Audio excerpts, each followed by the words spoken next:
In December of 2017, the ACLU of Louisiana released an article about the use of surveillance camera footage. They allege that it isn't nearly as effective in solving crimes as many would think, and that in several studies it's not effective in preventing them. I talked to local experts to see how this information matches up locally.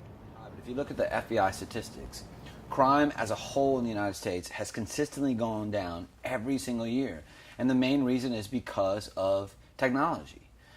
It's not because of police, because there are less police, less funding of all of that, It's because of video, it's because it's a deterrent.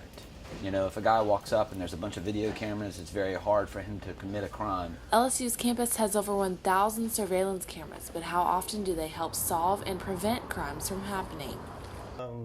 We don't keep stats on that. I can tell you they are a very effective tool as part of our investigations into criminal incidents, but we don't keep specific numbers on how many cameras were used to identify suspects. The ACLU also alleged that video surveillance leads to more misidentifications of suspects. Misidentification is extremely rampant, and it was extremely rampant in the 60s, 70s, and 80s. They're just a piece of the investigation. We wouldn't use the cameras as the only basis for making an arrest, but we don't have any stats kept on that. But to my knowledge, no, we've never had a misidentification of a person. I don't see how I can make it worse. That doesn't make any sense, Any information is better, Knowledge is power, and I think any information is better. According to undercover investigator for the Attorney General's office and video surveillance expert Randy Hannigan, the gray area comes with low-quality video.